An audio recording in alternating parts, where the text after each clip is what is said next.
computer just in case. Welcome to another episode of Business Bros. What up, ladies and gentlemen? Hernancia is here, host of the Business Bros podcast, along with no co-host today. He took off because we're doing a Zoom call, but I got the one and only Arsenio Buck coming from us straight from Thailand. We had such a good interview last time that I said, you know what, Arsenio, you got to come back. You got to have some more fun with me. And so here he is with us live on the Business Bros. Thanks for being on again. Absolutely, man. I'm so happy that I get to come on just towards the end of the year and just to share as much as I possibly can within a half-hour mark. But, man, thanks so much for bringing me back on, man. Of course, man. Thank you. So I want to know what's going on towards the end of the year here. You got some plans coming up.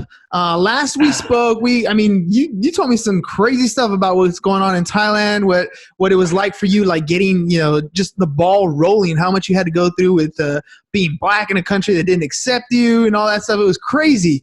So I want to kind of continue on that note, but let's talk more about what's going on with you today, these days.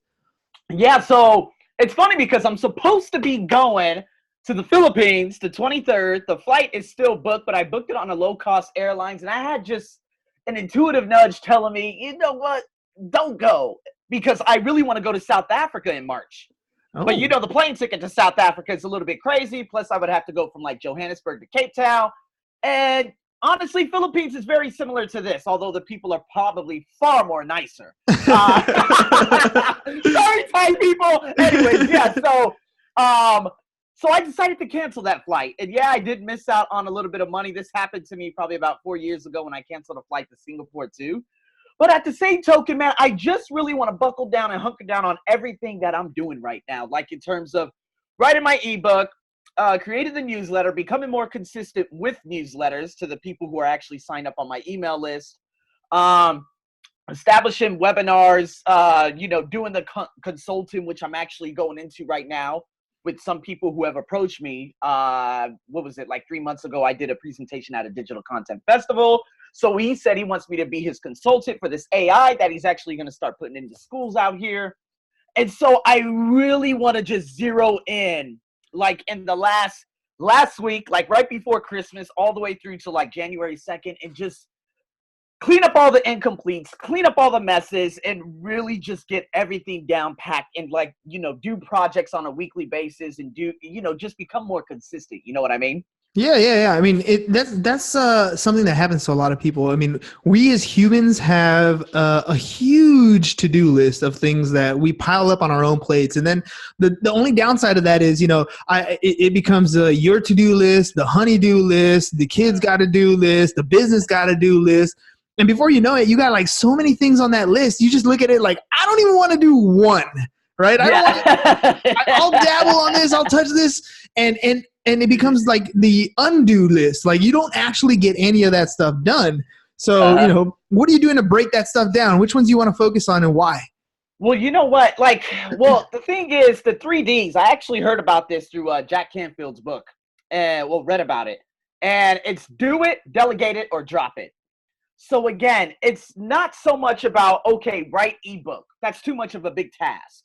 And if we look at that firsthand, we're going to say, you know what, that's too ginormous, and we're going to have a tendency of constantly putting it off for X amount of time. But we have to break it down into small chunks. Mm-hmm. Tim Ferriss talks about, write one bad page a day. Mm-hmm. Me, I'm okay, Arsenio, just finish 2 sections a day. By the time you get to the end, you're going to pretty much be finished with this, and then I can submit it to a girl who's actually going to make it look all nice for the ebook version. And then it should be ready to launch by first week of February. So anytime you have a really big task, we have to figure out what's the ultimate ROI. Chunk it. You got to chunk it down, right? Chunk it down, but also put it into bite-sized pieces. I heard this from a lady on the Pat Flynn podcast. And it's really good because if I just write ebook on my to-do list, which is right over there, what the heck, where am I going to start? I have no place to start. You know what I mean? So I'm going to have to say, no, Arsenio, just give me 10 questions for this specific area and give me another 10 questions in here. That's going to take about 40 minutes. When are you going to do that? I'm going to do that from 1 to 1:40. Okay, what about your minimal task? Well, I've already completed about 2 weeks worth of ESL, English language podcasts. And I always do these in the flow. And I know how to create content for different platforms too. So it's all about just, I'm more efficient on busy days, Hernan. And so for everyone out there, it's all about breaking down the big things into bite-sized, digestible pieces. Because you could say, oh, I want to travel to South Africa. See? And again, you use that in a conditional statement. So therefore, it's in the future. It will always be in the future, and there's nothing you can do about it. But say, let me look at plane tickets. Okay, this plane ticket's good. Let me check the airline. Okay, Qatar Airways. Where would I stay? Got a friend in Johannesburg, got a friend in Cape Town.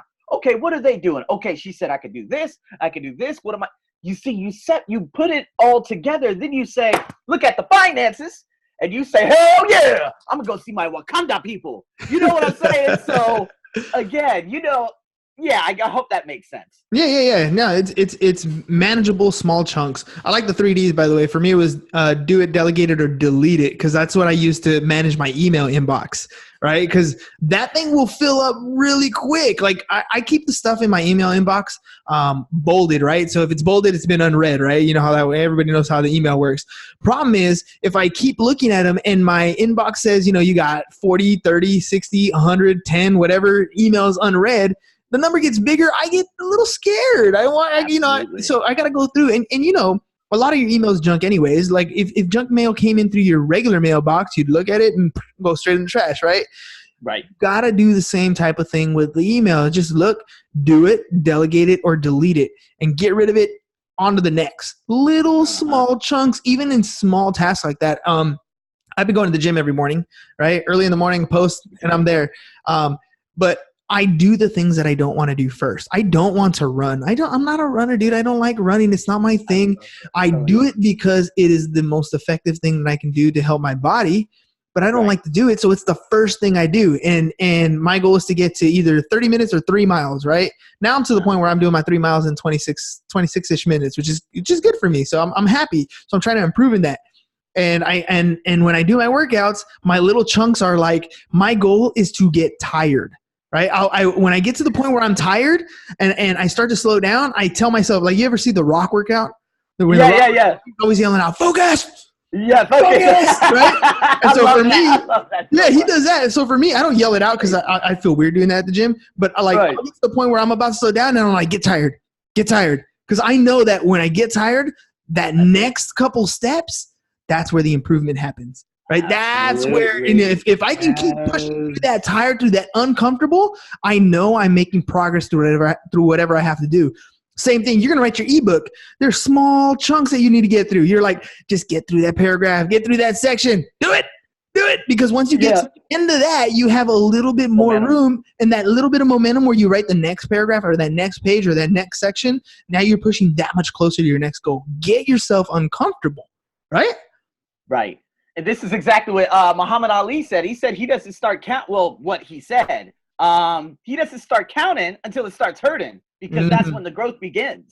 If you look at it from my life, what I was telling you on the previous podcast, all those things I was going through. Well, again, I told you that there was no going back. I needed to go through this, and I didn't even think for 1 second that I was going to give up based on opinions. But then that's when the growth happened. So that's in terms of education. Like, basically, learn more to earn more.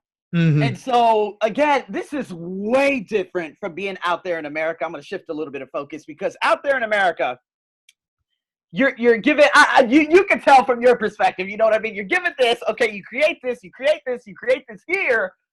I was more of a language teacher, but now I'm shifting the training to like different companies and places that need soft skills, hard skills, and stuff like that. So, in saying that, when I first joined a language center 5 years ago, all I could teach was something called 4 skills, right?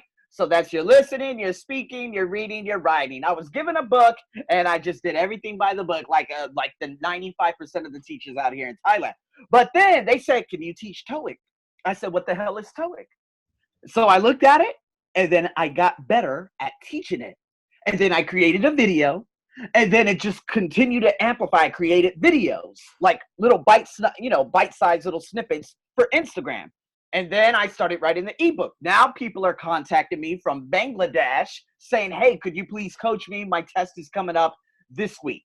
You know what I mean? So Then there was IELTS. Then there was TOEFL. Then there was academic writing. Then there was a business English. Then there was presentations. Then there was this. There's all these small little niche markets. Whereas if I'm able to get, I'm talking about be the top of my class, be the top of Thailand, and all of these, I will be the talk of town. Mm-hmm. I didn't know this to begin with, to learn more, to earn more. But now, this year, being the most successful year by far of my career, I realize that people are like, hey, we'll pay you this much. I'm like, damn, that's the most I've ever been paid. I finished the workshop. They said, oh my God, the students love you. Here, bonus. You know what I mean? Because I do everything 120%. I don't have a B game, a C game, a D game. I have an A game. Eric Thomas, right? So that's another big key for everyone out there. Whatever you do or whatever you're doing, you want to become the top in that specific class. Don't worry about the Tony Robbins, the personal development, the this, the that. That's all commercialized. You put that aside. People like you for what you give out. You know what I mean? So a lot of people say, well, I can't do this. I can't be like him. Your goal is not to be like those specific individuals. You are supposed to inspire the people who follow you. Mm-hmm. Whereas you're able to double down and you can begin to build things out of that, build a business. And again, going back to the email list, building a blog, creating a podcast so you can develop your speaking capabilities. So when someone gives you the opportunity to go on stage, you're ready to do it because, of course, you've been developing your voice over the X amount of months or years doing a podcast. So this has all set me up, Hernan. I started my podcast back in 2016. And guess what? I did my first ever presentation at an e-learning digital content festival this year, along with giving presentations at about 8 other companies. These are all records in my life in terms of my career. So next year, I'm doubling it up. I'm tripling it up. You know what I mean? I'm doing big things. So I went on a rant. No, it's okay. Because at this point, you have social proof, right? Like, it's not like, hey, I can do that. No, it's I've done that. Right. And there's a big differentiation or a big difference there between, what I want to do and this is what I've done. And it's one of those, that little difference right there, that space is where everybody falls off. Everybody wants to do things. Everybody, I want to be a millionaire. Or I want to, be a teacher. Or I want to have a good, nice body. But the in between there, the having to actually do that work, that's where we fall off. That's where it's like, well, I don't want to get up that early to go to the gym. Well, you know what? I mean, I have to call people to set up, some presentations and, well, once you actually start doing them and, you do one, then all you got to do is get up there, hop on stage, do what you've already been doing. The podcast has helped you do those types of things. You get more comfortable in front of a camera. You soon realize that people have seen you. You hop on a stage. It gets a little more comfortable. You do a good job, and then guess what?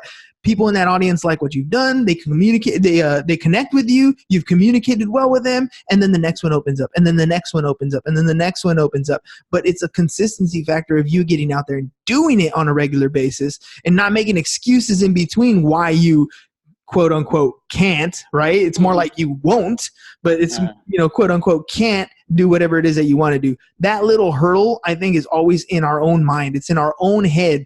There's something going on inside here that's stopping you from deciding, I'm going to get to that position. You can dream about it. You can talk about it. But until you're taking action to get there, you're never going to get there. Just think and that's exactly what it is. I mean, you think about it. When you first started your podcast, just as I started my personal development podcast, did I have that urge to do podcasts every morning? Hey, no. Hell no. I woke up and I remember I was a huge procrastinator probably about 3 years ago compared to now, obviously. But I would wake up and I'm like, oh, I don't want to do a podcast today. I'll do one tomorrow. Oh, I don't want to do a podcast tomorrow. I'll do what? Now, if I have 30 minutes, I'm like, podcast, let's do it. Boom. And I just unleashed the fire. Why? Because it all starts with habit. Like, again, making the choice, making the decision to finally hop on, shut that goddamn noise off in your head that's saying, no, just be lazy. Be lazy for 30 minutes before you go to work. I'm like, no, I'm going to do this. And you hop on it. And like you said before earlier, the momentum is created. And then when you do that over and over and over, it's kind of like people who are alcoholics. Hate to bring that, put that out there, but alcoholics are people who smoke. It becomes habitual. And then it becomes your mainframe. It becomes the behavior, becomes your personality trait. And then it becomes very, very difficult for you to take it out. So that's why my podcast is in my personality. People always, every time I send a voice message to someone like on an Instagram who reaches out to me and they don't know that I do podcasts, they're like, you sound like a speaker. And I'm like, oh, that's cool. You know what I mean? So yeah, Hernan, like when you first started your podcast, how was it with you? I sucked. It was horrible. Like, it was a drag. I committed to doing it. I think if I have any like superhero talents, it's the ability to decide, okay, I'm gonna do this and then commit to doing it. And I jump all in. Right now I'm doing ClickFunnels. I'm going to rock the ClickFunnels world. But I've been spending the last 2 weeks just engulfed in videos and trainings and audios and learning and playing and creating and doing, because I know that next year it's going to be a whole new world for me because I'm able to continue the selling process online, something I've been trying to do for a long time. Way back when, I want to say 15 years ago, I had this idea for this company called Easy Tech Finder, right? Because we used to have this computer repair company. And so we would repair, your PC. It would get a virus, it'd come in and we'd fix it. So we hired some techs and I thought, wouldn't it be cool if we just had this website, we call it easytechfinder.com, and anybody can go to the website, find a technician near them and then get their computer fixed. And now I can take my business and scale it across the country. Well, back then, like creating a freaking website was expensive, and then I had to make changes and they charged me, hundreds of dollars an hour. And I was like, forget this. I'm not doing this. Today, whole different ballgame. Any concept or idea I want or have, I can implement. Whether or not it works, I don't know yet. We'll see, but I can do it. And then, you don't delegate it. Do it. Well, I will get to the point where I delegate. I will delegate when I understand what I want them to do. Right. So right now I'm in the do phase. Right now I'm learning the whole process, because if I want to speak to you in the same language and tell you exactly what I want, I need to be able to understand the process so that I can delegate that process out. So right now I'm in the do phase. But at some point here in the future, it's going to be like, okay, I got an idea. Let's implement this and get it done way less expensive than I've ever had been able to do it in the past. Test it. And if it works or breaks even, cool. If it doesn't work, no big deal. We move, modify, adapt, and keep going.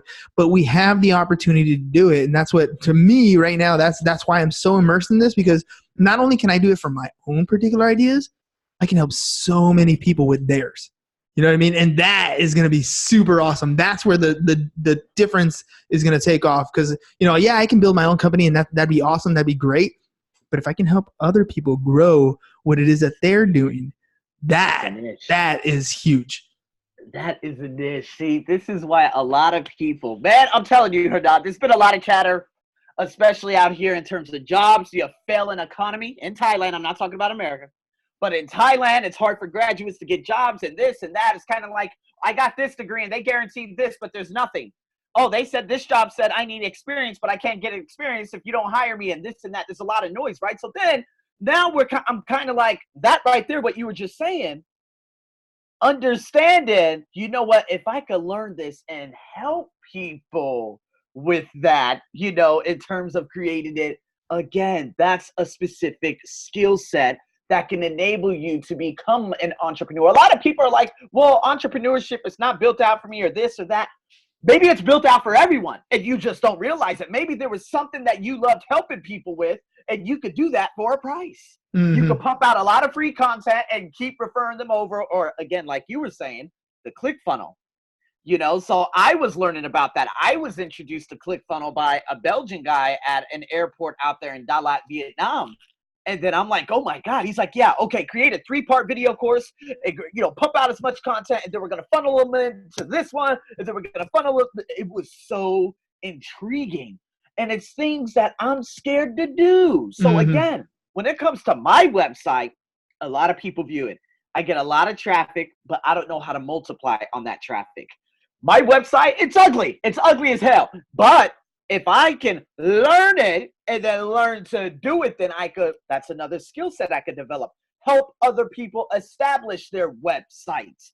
Because guess what? I took a whole day during the New Year's break to sit down and just learn all the specifics about WordPress and doing the plugins, because there are no blogs or anything out there about plugins. See, I'm giving people ideas.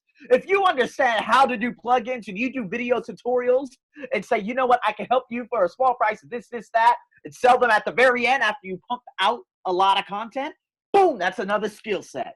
People don't understand that there are skill sets everywhere.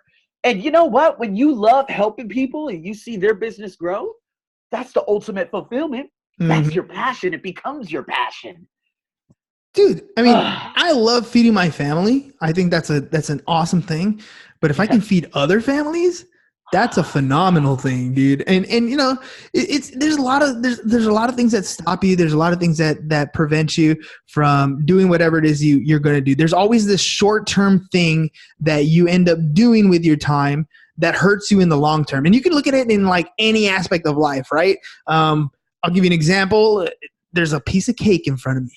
And I go and I'm like, you know what? That cake looks delicious. I'm going to eat that cake. And that's my short-term satisfaction. But what did I just do? I took away from the long-term health for my own body. I keep taking these short-term cake breaks, and then I become a diabetic, right?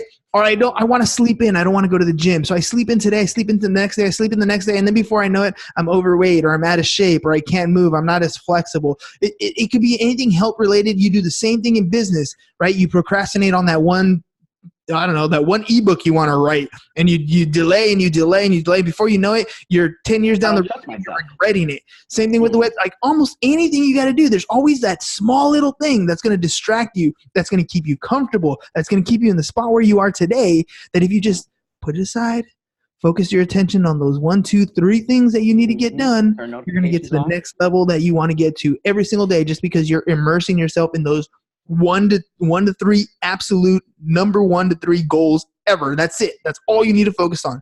You get that stuff done, you're just going to open up the floodgates of whatever it is that you're trying to achieve. And that's exactly like, and you know, I was listening to another podcast about why do we procrastinate, went into all the scientific parts of it and blah, blah, blah, blah, blah. But listen, if you could turn off your notifications, and honestly, if you just do one task, I don't know about anyone out there, but when I complete one task, that gives me such a ridiculous amount of momentum. I can't stop after that. I don't know about you, but like when I do something that's huge, especially work on my ebook, holy shit, my high goes ridiculous. And then I'm just zero. I'm locked in. Yep. And then that day is one of the most productive days of the month. But it's all about making that little one, you know, taking that, doing that one thing. That one assignment. And again, we could go into and focus on mundane tasks, getting out all the boring tasks because they clog up all your available attention units. Okay, that's the number one thing to do. So if you wake up and you're like, oh, I got to make a call. Oh, I got to go do this. Like me, oh, I have to go to immigration. I'm going to bang that shit out as early as I can, get rid of all that BS, and so I could focus on what's important. So, yeah, that little thing. And, you know, I wasn't really like this about 4 years ago, Hernan. And I'm not going to claim and say that Tough Mudder was the one that actually brought me to this level. But I remember when I was going through all the hardships, like I told you about in the previous one, I committed to doing a Tough Mudder. And I knew that it would be the most difficult 3 to 4 hours of my life. And so there was a point in Tough Mudder halfway through that I wanted to give up. And that voice is saying, come on, Arsenio, you can't stop it. Your knee, your shoes, your this, your that. I'm climbing up hills in Melbourne, Australia. There's no one else around. I'm over here making friends like the first 10 kilometers. But after that, it was all mental. And when that happened, I pushed through that. And that created a new me. That was the beginning of a new me. Because that physical pain, like you were telling you, the health, the diabetic and everything, that physical pain that I still put myself through. And weekday mornings at a gym, right, a couple train stations away, like yesterday, this crazy-ass trainer was having us do these rope slams and the assault bike, which is the worst bike in the world. It's difficult as hell. Sometimes I need an immediate nap after that. You know what? The growth in that, that's everything. I'm not telling everyone to go out there and just haul ass and bust ass for like 1 hour. No. I'm saying put yourself in an uncomfortable position. Do the things that really, really suck. Like you hate walking, go walk. Put on a podcast, 20-minute, 30-minute, whatever it finishes, you stop. You take your ass back home. Okay, walk around the block, whatever it may be, whatever you don't like to do that. Because once you begin to do that, that's when the change really begins. So 100%, dude, 100%. And you know, I tell my students all the time, because I get the whole, I don't have time. I don't have time to do this. I'm like, dude, what are you listening to right now? Oh, my Spotify. My Spotify. Well, why isn't it an ebook? Why isn't it a podcast? Why are you taking every single hour that you're wasting with music? Don't get me wrong, I love music. Like today on the way home, I was like, I'm not learning anything on the drive home. Music time, right? There's times where you're like, okay, let's do this. But the rest of your day, you got 24 hours in a day. If you're spending every single day, 2 to 3 hours a day, zoning out and listening to music, unless you're aspiring to be an artist and you're writing your own music at the same time, what are you doing? I mean, you're giving up the one and only most precious asset that you have. You're giving up your time. If you're going to give it up just for, a couple of, happy moments in your life, well, cool, you're going to be comfortable, but don't complain when you don't get what you want to get to. When life is not just going to hand it to you, you got to go out there and grab it. You got to go out there and take it. Make it happen for yourself. Absolutely. Absolutely. And that you have to, again, what is it? A university on wheels, Darren Hardy says. Being able, when you're driving in the commute, sometimes you got to figure out when you learn best. Mm-hmm. Okay? Me, I learn best in the morning. In the evening, I'm like, dude, I can't do podcasts in the evening because my energy isn't there. I can't do this. I can't do that. So that's when I like to write. That's when I put on a little audio on, on YouTube, and it's like fire crackling and sounds of wind and like I'm in a log cabin. And that really puts me into the zone, and I feel everything around me. Those little things, man, those little tweaks. Like I listen to music when I went running right before I came on here. Yeah, I was jamming out. I was running on the treadmill, but that's the only time I listen to music. When I'm actually going up the street, which I'm going to be doing right now, like, 40 minutes, I'm listening to Lisa Nichols' audiobook, or I'm checking out something on Gary Vee in terms of his Q&A. That I could pick something up like micro happy versus macro happy, all these different things. You know what I mean? And then when I get to work, okay, post on Instagram. Okay, post here. Okay, audio. Okay, you know what I mean? I'm just zoned in, even while I'm teaching. So sometimes. Excuses, man. Gary Vee says, oh, you don't have time? And in this last, he flipped the bird and he said that he dropped the 2-word bomb because we always use that as an excuse. Yeah. No excuses. You've been listening to music for 3 hours. You could trim that down just 1 hour. Ease into a new habit. I'm not saying drop everything. Drop 3 hours of music and learn 3 hours. No, because you will give up very, very easily. Just give me 30 minutes of learning and 2.5 hours of listening to music.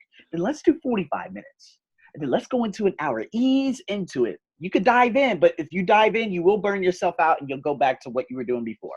Exactly. Speaking of Gary Vee, I'm going to launch my video here. We're going to record it next week, and then you're going to start seeing, yep, I did the real Slim Shady version of the real Gary Vee. So that's going to be coming out real soon, dude.